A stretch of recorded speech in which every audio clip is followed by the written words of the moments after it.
இது மகிமை நேரம்.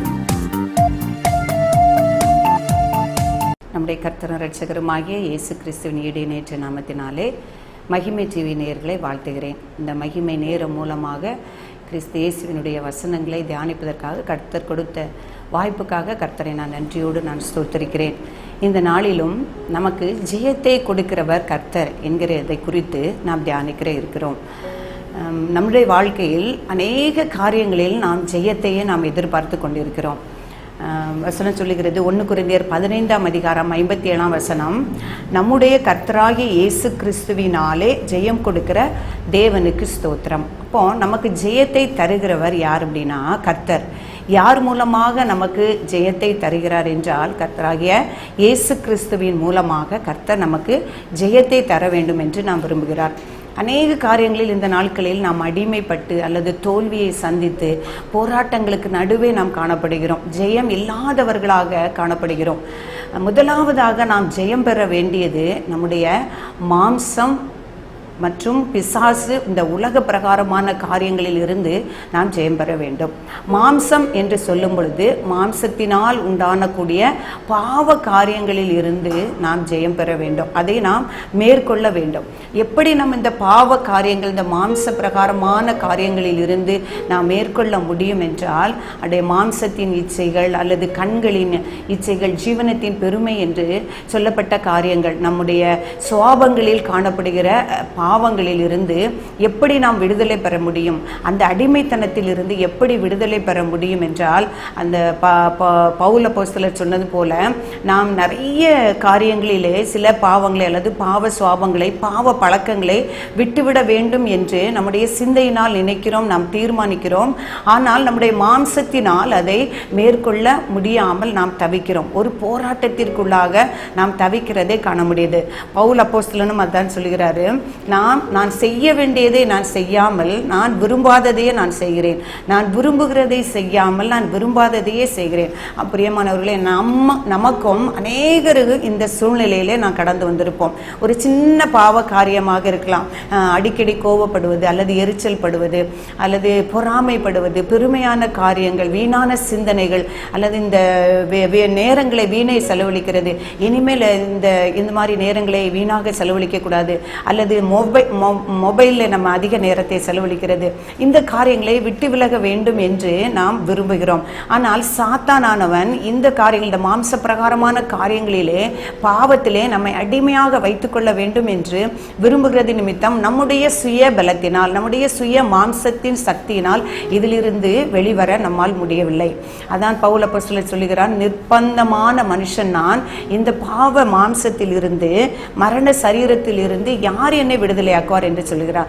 நான் செய்ய வேண்டும் என்று நினைக்கிறதை நம்மால் செய்ய முடியவில்லை, நான் விரும்புகிறதை செய்யாமல் நான் விரும்பாததையே செய்கிறேன் என்று சொல்கிறார். அப்போ யார் இதில் இருந்து நமக்கு விடுதலை தருவார்? இந்த அடிமைத்தனத்தில் இருந்து, இந்த பாவ சுவாபத்தில் இருந்து நமக்கு விடுதலை வேண்டும் என்றால் யார் விடுதலை தர முடியும்? நமக்காக கல்வாரி சிலுவையிலே இரத்தம் சிந்தி நம்முடைய பாவங்களை எல்லாம் அதிலே தீர்த்து விட்ட அந்த இயேசு கிறிஸ்துவினுடைய இரத்தத்தை நான் நம்பி விசுவாசித்து அவரை நாம் பற்றி கொள்ளும் போதுதான் அந்த பாவ பழக்கங்களில் இருந்து, பாவத்தில் இருந்து நாம் ஜெயத்தை பெற்றுக்கொள்ள முடியும்.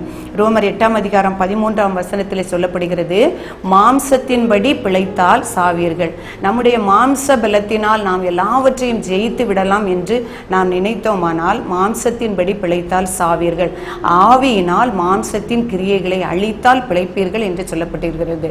அப்போ நம்முடைய பாவ பழக்கத்தில் இருந்து இந்த இயேசு கிறிஸ்து என்னுடைய பாவங்களை எல்லாம் இந்த சிலுவையிலே சுமந்து தீர்த்தார், அவருடைய இரத்தத்தினாலே எனக்கு பாவ மன்னிப்பு உண்டு என்று விசுவாசித்து நம்முடைய நாவினால் அறிக்கையிடும் பொழுது, நம்முடைய பாவங்களை அவரிடத்தில் அறிக்கையிட்டு அந்த மன்னிப்பை பெற்றுக்கொள்ளும் போது அந்த பாவ பழக்கத்திலிருந்து ஜெயத்தை பெற்றுக்கொள்ள முடியும்.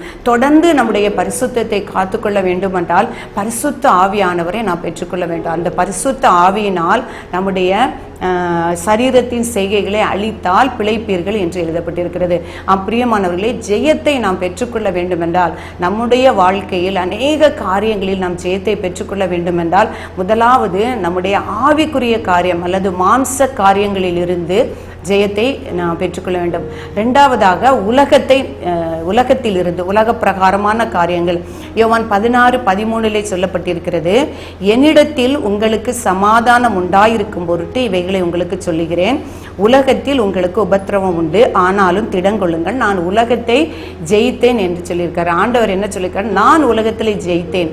நீங்க என்னுடைய பிள்ளைகளா இருக்கிறதுனால நீங்களும் என்னை நம்பும் பொழுது, என்னை விசுவாசிக்கும் பொழுது, என்னுடைய வசனத்திற்கு கீழ்ப்படியும் பொழுது நீங்கள் உலகத்தை ஜெயிக்க முடியும் என்று. எத்தனை போராட்டங்கள் அல்லது எத்தனை பிரச்சனைகள், கவலைகள் அல்லது பயங்கள், சோர்வுகள் நம்மை அடிமையாக்கி ஜெயங்கொள்ள முடியாதபடி செய்கிறது. ஆண்டவர் சொல்லுகிறார், நீங்கள் திடங்கொள்ளுங்கள், பயப்படாதீர்கள், நான் உலகத்தை ஜெயித்தேன் என்று சொல்லுகிறார். பவுல் அப்போஸ்தலர் சொல்லும் பொழுது எந்த விதமான அதாவது உபத்திரவமோ வியாகுலமோ பசியோ நிர்வாணமோ நாசமோசமோ எது கிறிஸ்துவனுடைய அன்பை விட்டு என்னை பிரிக்க முடியும் என்று சொல்லுகிறார். எந்த விதமான உலக பிரகாரமான கவலைகளாக இருந்தாலும் நாம் தேவனிடத்திலே அறிக்கை இடும் பொழுது தேவன் அதிலிருந்து நமக்கு ஜெயத்தை தருகிறார். நம்முடைய பாவங்களுக்காக சிலுவையில் அடிக்கப்பட்டு நம்முடைய பாவங்களை சுமந்து தீர்த்த தேவன் அந்த பாவத்தினால் உண்டாகக்கூடிய அந்த மரண ஆக்கினைக்கும் நம்மை விலக்கி காக்கிறார். பிரியமானவர்கள், இந்த நாளிலே ஜெயத்தை தருகிறவர் தேவன். யார் மூலமாக தருகிறார்? இயேசு கிறிஸ்துவின் மூலமாக இந்த ஜெயத்தை தருகிறார். அவருடைய சிலுவையை அவர் நம்முடைய பாவங்களை சுமந்து தீர்த்தார் என்று விசுவாசித்து அவருடைய சிலுவை அன்பில் நாம் நிலைத்திருக்கும் பொழுது அந்த அவர் சிலுவையிலே நமக்காக பெற்ற அந்த ஜெயத்தை நாமும் பெற்றுக்கொள்ள முடியும். திடம் கொள்ளுங்கள், நான் உலகத்தை ஜெயித்தேன் என்று சொன்னது போல பிசாசை அவருடைய காலின் கீழ் நசுக்கி சிலுவையிலே வெற்றி சிறந்தார். அவர் பாவத்தை வெற்றி சிறந்தார், மரணத்தை சிலுவையிலே வெற்றி சிறந்தார். மரணத்தில் இருந்து 3ஆம் நாள் பாதாளத்திலிருந்து உயிரோடு கூட எழுந்து அந்த உயிர்த்தெழுதலினுடைய நிச்சயத்தை, உயிர்த்தெழுதலுக்குரிய அந்த தகுதியை நமக்கு பெற்று தந்தார், சிலுவையிலே பெற்று தந்தார். அப்படியே நாம் ஜெயம் பெற வேண்டும் என்றால் அந்த இயேசு கிறிஸ்துவினுடைய சிலுவையை பற்றினவர்களாக அந்த சிலுவை அன்பிலே நாம் நிலைத்திருக்கும் பொழுது அந்த அவர் சிலுவையை குறித்து நாம் விசுவாசித்து அறிக்கையிடும் பொழுது அந்த ஜெயத்தை, அந்த பாவத்தில் இருந்து, மாம்ச பிரகாரமான பாவங்களில் இருந்து, உலகத்தில் இருந்து, பிசாசில் இருந்து நாம் ஜெயத்தை பெற்றுக்கொள்ள முடியும். அப்படிப்பட்ட கிருபைகளை தேவன் தரும்படியாக நாம் ஜெபிப்போம். இரக்கம் நிறைந்த எங்கள் அன்பின் ஆண்டவரே, ஸ்தோத்திரம் அப்பா. அந்த நாளுக்காக தேவரீர் உமக்கு நன்றி செலுத்துகிறேன். இந்த நாளிலும் அப்பா ஸ்தோத்திரம், ஜெயத்தை தருகிறவர் நீர்.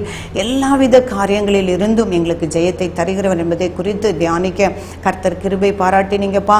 ஆண்டவரே, எங்களுடைய மாம்ச பலத்தினால் ஜெயிக்க முடியாத எங்களுடைய பாவ சுவாபங்கள் உங்களுடைய பரிசுத்த இரத்தத்தினால் ஆண்டவரே நீர் சிலுவையிலே சுமந்து தீர்த்தீரே.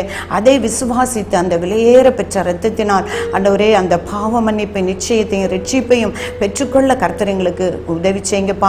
பாவத்தை மேற்கொண்டு ஜெயிக்கிறவர்களாக, மரணத்தை ஜெயிக்கிறவர்களாக உம்மோடு கூட உயிர்த்தெழுதலில் பங்கடையத்தக்கதான கிருபையை எங்கள் தேவரீர் ஒவ்வொருவருக்கும் நீர் தரும்படியாய் ஜெபிக்கிறோம் சுவாமி. கேட்டுக்கொண்டிருக்கிற ஒவ்வொருவரும் நம்முடைய வசங்களின் மூலமாக கர்த்தர் இடைவிடும்படியாய் ஜெபிக்கிறோம். எங்களை தாழ்த்துகிறோம், அர்ப்பணிக்கிறோம். இயேசு கிறிஸ்துவின் நாமத்தில் ஜெபிக்கிறோம் நல்ல பிதாவே, ஆமென்.